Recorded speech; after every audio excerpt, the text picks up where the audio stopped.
CBS News, a 5-minute summary of the latest world developments. Vern Bennett reporting. Marshal Tito has extended the olive branch in his war of words with Moscow. He has offered to settle all disputed questions. On the other hand, he has made it plain that Yugoslavia considers itself a sovereign and independent state. He has warned the Kremlin that the Yugoslavs will not allow anyone whosoever to interfere in their internal affairs. Tito's note is the 7th in the current exchange between Belgrade and Moscow. It expressed surprise at the angry tone of the most recent Soviet protest, the note in which Russia threatened to take effective measures to protect its citizens living in Yugoslavia. Tito says any Russians who want to go home may do so at any time. The British have rescued an Austrian doctor in Vienna. They say he was beaten by the Russians for a week because he was suspected of serving as an American spy. At the same time, a young American, an army deserter, has told authorities in Austria that he was held by the Russians for almost 3 months under abominable conditions. He says the Russians tried to bribe him to become a Soviet spy, and when that failed, questioned him 2 or 3 times a day on American forces and equipment in Austria and in Germany. In this country, the most extensive questioning is taking place in Congress at the 5%er hearings. Today, the suspended chief of the Army's Quartermaster Corps acknowledged that he gave information on Army buying plans to James Hunt in 1947. But Major General Herman Feldman argued that the list had already been published in at least one newspaper and was therefore not confidential. Furthermore, he said he did not know of Hunt's position as a so-called 5%er. Testimony by presidential aide Harry Vaughn has been put off until Thursday or Friday. As for the B-36 investigation, Defense Secretary Johnson said today that the rumors which started it are vicious, unwarranted, and unsupported. He calls them the figment of some malicious imagination. The combined committees on foreign relations and armed services have approved arms aid for Greece, Turkey, Iran, Korea, and the Philippines. The decision on how much military assistance should be given Western Europe has been postponed until next week. A majority of the House Labor Committee has forced its chairman to call a meeting tomorrow for another try on the controversial federal aid for education bill. But even so, it's doubted that the disputed measure will get on the books this year. It is still bogged down in the House in a bitter feud over whether any federal money should go to church schools. That Atlantic hurricane may brush past Cape Hatteras late tonight, but its center will probably be well out at sea. At the moment, the twister is about 300 miles off Jacksonville, Florida. Later this week, it may pass rather close to Cape Cod, Massachusetts, but there again, the main force of the blow should remain offshore. Forest fires are now plaguing northern New England and eastern Canada, as well as states in the west and the far west. And the worst forest fire in France is still burning, too. Philip Mickman, the 18-year-old British schoolboy, has about 8 miles more to go in his attempt to swim 19 miles across the English Channel. Shirley May France's attempt to swim the channel has now been put off until the first week in September. France's president, Vincent Auriol, is seriously ill with fever and kidney trouble. His doctors say the illness is the result of overwork. In Panama, President Arosemena has died. He never recovered from a heart attack suffered in early July. China has had a tragedy reminiscent of our own Texas City disaster. An ammunition ship blew up in a harbor in southeastern Formosa. It was a huge explosion, and the Chinese say at least 500 persons were killed or injured. Back home again, Bill Odom, the round-the-world flyer, has decided to enter the Thompson Trophy race at the National Air Races in Cleveland on Labor Day. CBS will broadcast that race and also other main events. And now the score in this afternoon's crucial game between the Cards and the Dodgers in the National League. St. Louis won the contest 5-3. Now that gives the St. Louis Cardinals a lead of 3 games in the pennant race. Those are the latest news developments. This is Vern Bennett reporting for CBS News. This is CBS, the Columbia Broadcasting System.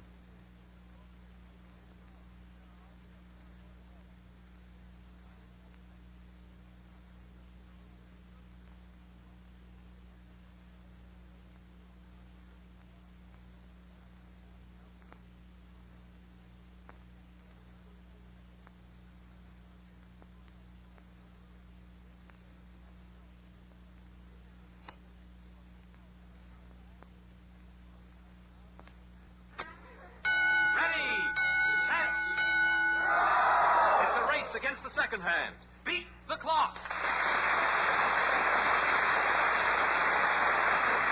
Yes, it's Beat the Clock, the exciting street quiz where you can win hundreds of dollars in prizes in a race against the second hand. And here's the man who knows that time means money, your clock watcher, Bill Collins.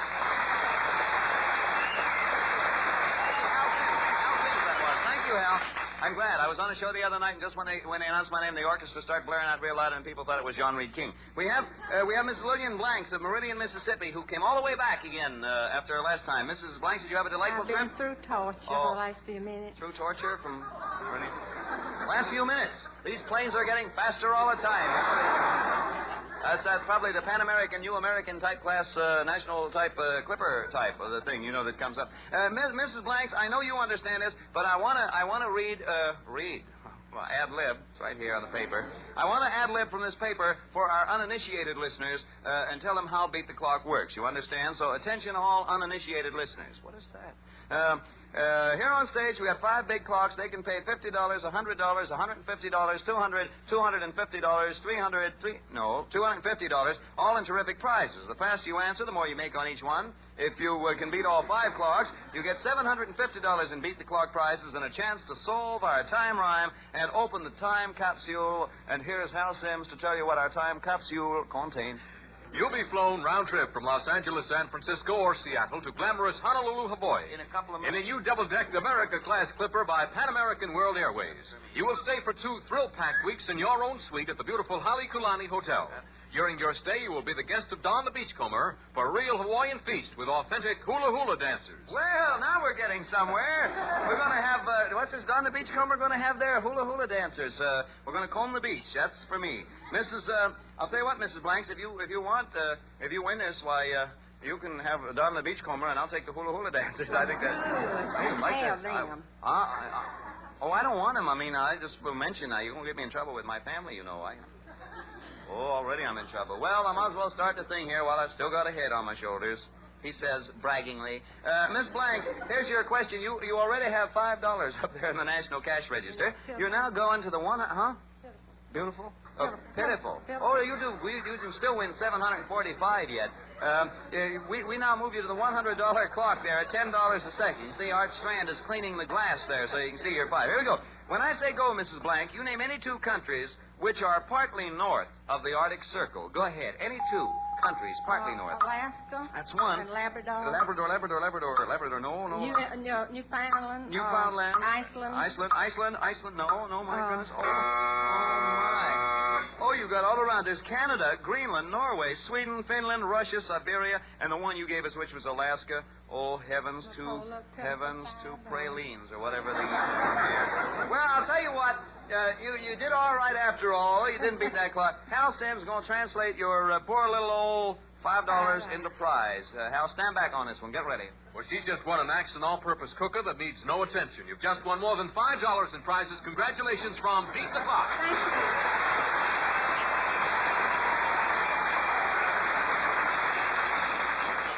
I like that. It's an all-purpose cooker. It cooks all purposes. And how do you do? How do you do? Yes. Miss, is that correct? That's right. Uh-huh. For a little while, anyway. You mean you intend to be married? 5 weeks from Saturday. 5 weeks from Saturday? Mm-hmm. Where are the nuptials going to take... nuptials? Yeah, where are the nuptials going to take place at? In Larchmont, New York. Larchmont, New York. Whom are you marrying? A Harvard graduate. Well, I got the haircut for it. The tie, too. Yeah, I have the knitted tie here. I have the haircut. I got the black shoes and one brown one, you'll notice. 2 black shoes and 1 brown one. Harvard, this is. Harvard. I think that's the way they say it out there. I'm only kidding if any people who went to Harvard. Frankly, myself, I didn't.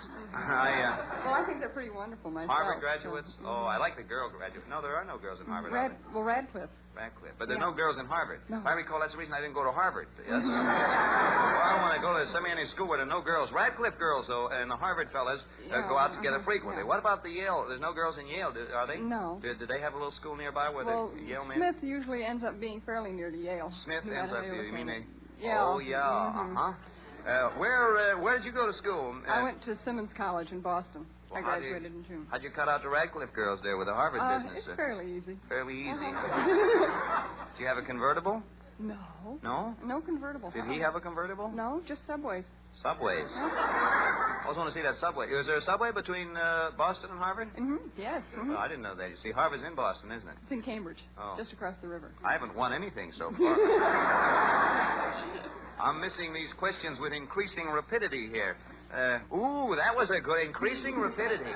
Friends, stay tuned immediately after the show when you will hear Columbia's new presentation, Increasing Rapidity, featuring Guy Lombardo and his Royal Canadians.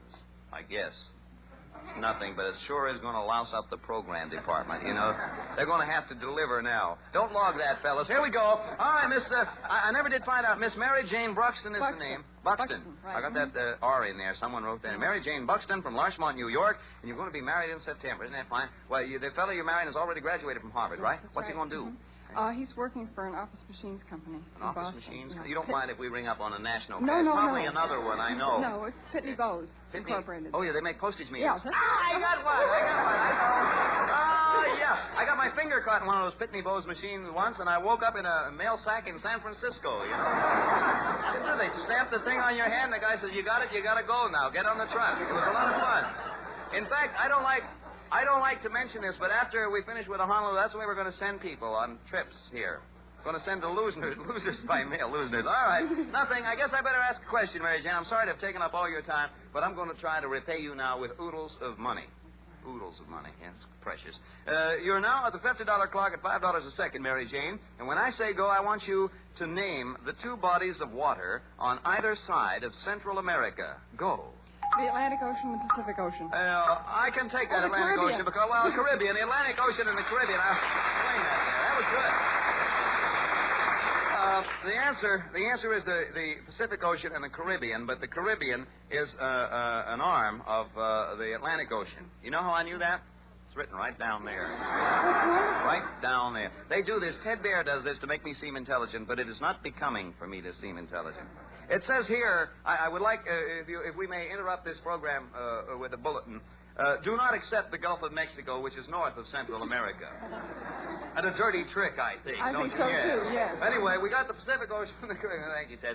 Ring up $40 in 2 seconds there for Miss Buxton, if you will. And we now have a question that we type as a Harvard-type question. I think you'll enjoy this. You're on the $100 clock at $10 a second. This is mental arithmetic against time.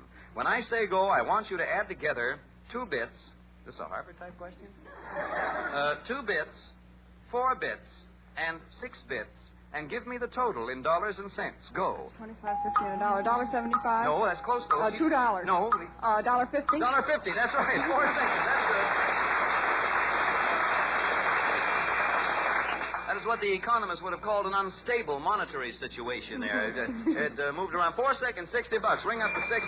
We have the what you've already won, which was 40, and we have 100, and now we're going to take you to the $150 clock, Mary Jane, where you lose money at the rate of 15. Is your intended here? No, Intended. He's He's not not. here. In Boston working. Working in Boston?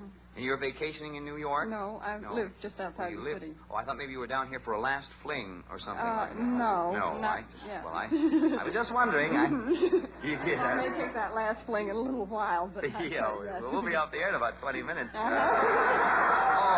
I'm sorry. I was thinking of something. All right, Mary Jane. Must be something I can say here. Yeah, I can move you that $150 clock, and I have my question. This is a Princeton-type question. There are a lot of things described as being golden.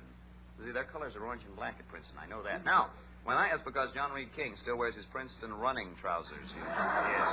There are a lot of things described as being golden.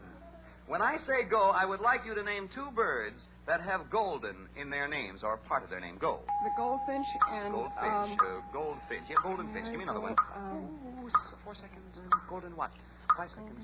6 seconds. Remember... Golden eagle? Golden eagle. Golden eagle is another one. That's okay for me.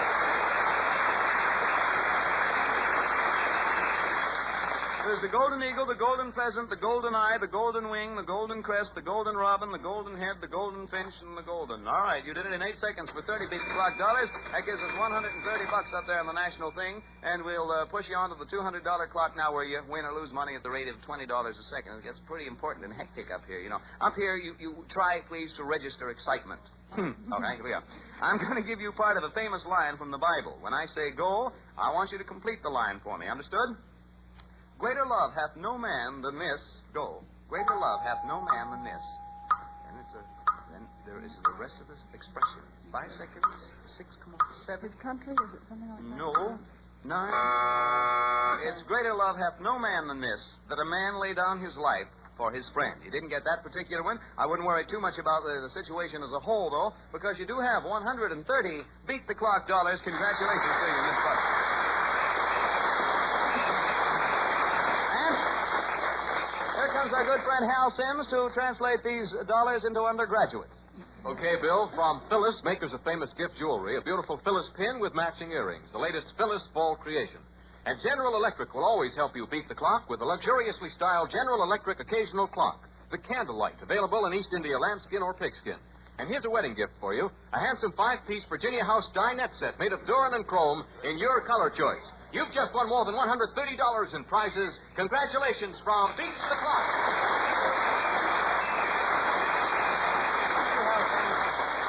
Let me see now. I have a man from South Carolina up here next, a man from Spartansburg, South Carolina, Ben Monina. Right, Ben? Mangina, but that's pretty close. Mangina. Well, I came pretty close, all things considered. Not better. What do you do in Spartansburg, Ben? I'm a commercial pilot. I fly executives around the country. Oh, you fly? What kind of plane do you fly most of the time? Twin Beechcraft. Oh, my, they're fine planes. I don't like to mention this, but I guess I can use his name. I guess it's all right. Arthur Godfrey has himself a twin Beechcraft. Did you know that? Yeah, he's a great aviation booster. Oh, he is a booster. He really is. He's a wonderful man. Well, he's a great aviation booster. Yeah. I'll tell you what, Arthur got himself a twin Beech, and he's very happy with it. You like that whole thing? Well, I think it's one of the most wonderful airplanes that I've flown. I do too. I can't afford them. I got a little old tired Navion, a little old. You got a Navion? Navion, yeah. Arthur talked you into that? Oh, yeah, he sort of talked me into it. He talked me into it, and I'm still paying for it. It's a lot of fun. It's very good. If you ever see me around, if I ever bump into you, I mean figuratively bump into you. Of course, I'm the kind of a guy who might do it the other way. If you see a little green Navion with 4488K on the wing, look out, because I'll remember that. I have 20/20 vision, you know. I can see letters 20 feet high from 20 inches away. It's a remarkable thing. You up here on business now, Ben, or you on your vacation? Well, that's my job. I fly all over the country. Oh, you flew up here? Where's your plane now? Teterboro. I was wondering. This is no kidding. I might have seen it. What's you up Well, there? if you've been out there and if you've seen a Beechcraft with a cotton bowl on the side of it. Cotton bowl on the side. South Carolina Mills. South Carolina Mills. That's right. That's the one. That's the Beech. 80025. 800. Excuse us. We want to call the tower a second. That's right. 800. All right. I just want to get that straight. I want to know because maybe I can chisel a ride. Chisel's a word we don't use in radio. I'm sorry. We just do it. Maybe I can promote myself a ride in the Twin Beach. Could I do that, or do you think the cotton bowl would? Certainly. Okay. Good enough. I better ask him a question. Give me an easy question. Here we go. $50 clock, $5 a second. When I say go, Ben, you have 10 seconds to name any two of the islands of the Philippines. Any two. There's a lot of them there. Oh, boy, there's a mess. Go ahead. Mindanao. Mindanao is one. Give me another one. Oh, that's one. There's a lot more famous. Well, Come on, Ben. Mindanao. You got the hard Otago? No. No. Oh, my. There's that Luzon. Luzon. Leyte, Mindanao, Mindoro, Panay, Palawan, Masabete, Samor, Cebu, Negros, Maxine, Laverne, and Patty. Ben, I'm awfully sorry you didn't beat that particular clock, but better luck to you next time. And, of course, because you didn't win, you're still eligible for a try at Beat the Clock. And thanks a lot to you, Ben. Okay, you still take that ride. All right. Let me see now. We have a lady up here. I want to just say hello to you. How do you do? Oh, very well, thank you. Well, I'm very happy, and I'll tell you why. I just want to say hello there real fast because I have to pause briefly now, but we're going to be back here to finish our conversation in a moment. Right now, though, here's a word for you from your announcer. 1, 2, 3, 4. Yes, it's 4 great hit shows lined up for your Monday night listening pleasure over most of the CBS stations. Count them. Inner Sanctum, one of radio's top mystery thrillers. Godfrey's Talent Scouts, the show that's as full of surprises as Arthur himself. Lux Radio Theater, the full hour-long dramatic program that has been a leading program for many years. And My Friend Irma, the laugh show starring that great comedian, Marie Wilson. There's the list beginning Monday night, August 29th. Just about every kind of entertainment you can think of, and the best of each kind. Remember, Mondays are days to circle on the calendar of your listening plans. Every Monday night for Inner Sanctum, Godfrey's Talent Scouts, Lux Radio Theater, and My Friend Irma, over most of these same CBS network stations. We'll call your station. Well, I spoiled that. We have up here the lady I said hello to just a moment ago, Mrs. Jean Meechan, is it? Meehan. Meechan. Meehan, yes. Meechan. Mrs. Meechan is from Detroit and a sales lady, correct? Yes, sir. What do you sell, Mrs. Meechan? Children's wear. Children's With wear? the J.L. Hudson Company. The who? J.L. Hudson Company. J.L. Hudson Company? Yes. They're from Detroit? That was one of the largest stores in the country. Oh, I'm sorry. I didn't know that. Didn't you? Oh, yes. It's Oh, the second heavens. largest, I think, in the United States. Who's the first? Wait a minute now. I think. Macy's? The Fields and the Oh, Marshall Fields, I believe, Field, is the largest. that's it, Yeah. Well, back to the program here. We got that all set up. All right, Miss Meekin, you're a sales lady in here on a buying trip or a selling trip? No, I'm just here visiting with my daughter. To sort of sustain yes, you here. just a vacation. Oh, all right, Miss Meekin. We'll start you on this first $50 clock at $5 a second. Now, when I say go, Miss Meekin, you give me any two of the several meanings that we give to the word peach. Go. Any two. Oh, a peach is something wonderful. It's Good. something good. And what is Good. the other one? There's another one. Another one side. Oh, it's a piece of darling. Hmm? Darling. No, darling and wonderful are the same. See, the one is anything that's attractive or particularly desirable. We call that a peach. And the one you missed, and this one will make you angry. The one you eat was the one you missed. I'm awfully sorry, Miss Meekin. Thanks a lot for being with us, and better luck to you next time from Mr. Clark.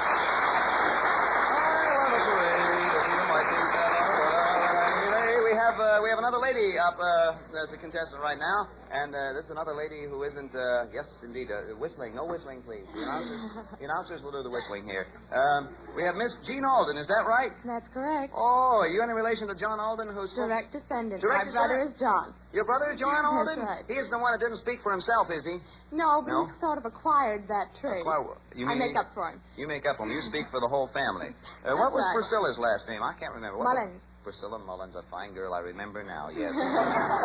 Like it was only yesterday, I remember. In fact, it was only yesterday, if I recall. Miss Alden, what are you doing in Manhattan? I'm an actress. I just graduated from the American Academy of Dramatic Arts March 17th. Oh, good for you. What kind of acting do you like to do best? The heavy parts or I don't mean heavy in avoirdupois. I mean heavy parts, light parts. Do you like Shakespearean? I love Shakespeare, but I'm not very good at it, I don't think. Well, I like him too, and I'm terrible at it. I you would like to do a little bit of Romeo and Juliet stuff with me, would you? Oh, I'd love to. All right. You Go just ahead. set the date. You start. Huh? This kid is a little bit ahead of me here. New York, 2 years. Yeah, you move. They teach a lot in that school beside acting. You start the balcony scene. I'll be Romeo and you be Juliet. You give me that thing where I am at. You start first. What light through yonder window break? Yeah, what light is that? It is the east. Is it what? It is the east. Wait till I find a window here. What the light through yonder window breaks? It is the east, huh? And Juliet is the sun. And Juliet is the sun. Juliet is the sun.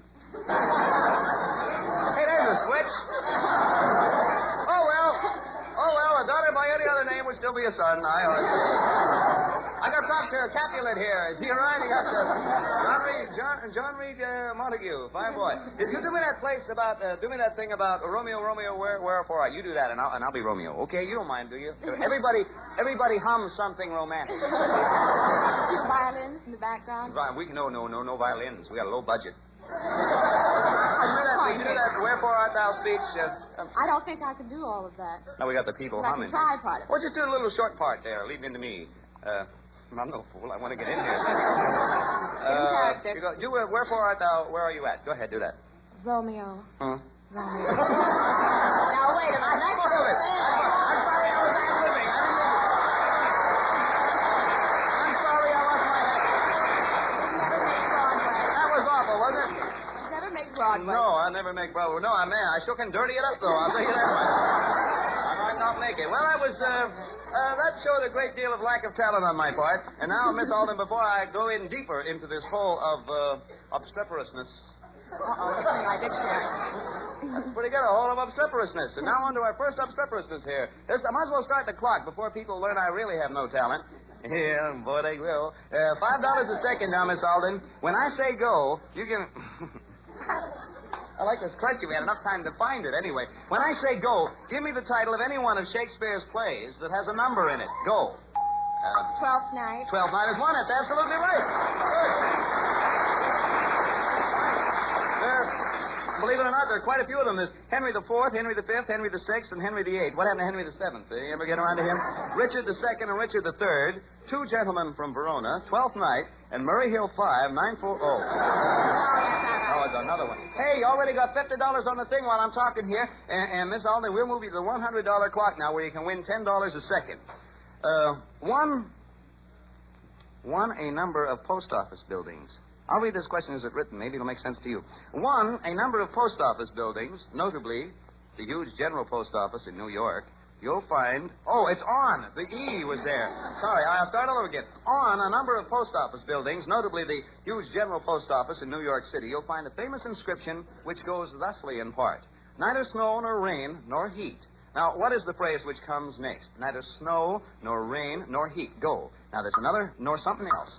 Neither... Is that U.S. mail? No, there's another little phrase here. Neither snow nor rain nor heat. And there's something, 7 seconds. The hail? No, not hail. No, I used to think that, too. It's gloom of night. Neither snow nor rain nor heat nor gloom of night stays these couriers from the swift completion of their appointed rounds. I almost spoiled it. You didn't beat that particular one, Miss Alden, but you do have 50 beat-the-clock dollars, and here's Hal Sims to translate them into letter carriers for you.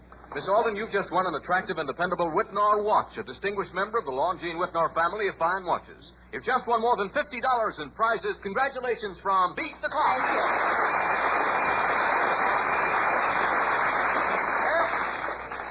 Let me see. We didn't get all the way through the clocks there, but we did get up to a $50 job. We have a gentleman here by the name of Herbert Strasburg. Is that right, Herbert? That is correct. From Frederick, Maryland, and you sell hardware, I That understand. is correct. You here on a vacation, business trip, or what? On a vacation. Vacation. You're not going to have anything to do with the hardware business while you're in town, right? No, if we can get away with it. All right. I think you can, Herbert. Everyone should have a vacation, and maybe I'll even take one myself sometime to ever not look at me. I'll sneak out here. Herbert, we'll start you on this $50, $5 a second clock right now and see if we can't get you going. This is the first part of one of the late Will Rogers' most famous sayings. When I say go, you give me the second part of that saying. All I know is what you finish it. Late Will Rogers, this used to be his, of all his sayings, I guess this is the one you heard most. All I know is what I...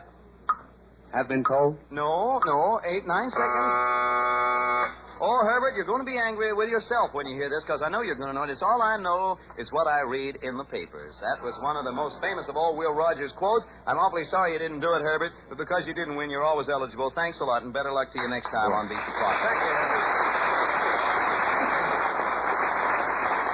Well, let me see here. Let me see here. We're gonna tell you a few things about our time rhyme and things like. Oh, before I do that, I got to tell anybody who might want to catch one of our Beat the Clock broadcasts. We'd be very happy to entertain you at one of our shows. By entertain you, I mean let you in. After that, it's sort of every man for himself. Well, it works, yes. Anyway, if you'd like tickets to our show, just drop us a line to Beat the Clock, CBS Ticket Division, 485 Madison Avenue, New York, 22, New York. It says here that you will see our big clocks in action with their flashing lights and swinging pendulums. So whatever you do, do try to get here to catch, especially, if not the flashing lights, catch the swinging pendulums. They'll knock you dead. You'll really enjoy them. But anyway, I haven't seen them yet. Anyway, I will repeat now our time rhyme for you in case you missed it. If you can figure out who this is, you're good for a lot of prizes. The rhyme goes like this. In the reign of George II, I spent my younger days on earth. Much of my life I worked full well for the country of my birth. It was deemed... Oh, no, that's another point. Well, anyway, there you have our time rhyme. And if you solve it, you can possibly win an exciting flight from San Francisco to Honolulu, Hawaii in a luxurious Pan American World Airways Clipper for a 2-week stay at the famous Halekulani Hotel on Waikiki Beach. If you go there, a fellow by the name of Don, somebody or other, will be very happy to join you while you comb up the beaches in grass skirts. So, until next time, at the same time, this is your old clock watcher, Bill Cullen, saying thanks to each and every one of you ever so much for listening, hoping next time may be your time to beat the clock. Bye, everybody. Be with us again at the same time when Columbia will again present Beat the Clock. Transcribed and produced by Mark Lipson and Bill Cotton. This is CBS, where you hear Lux Radio Theater every Monday, the Columbia Broadcasting System.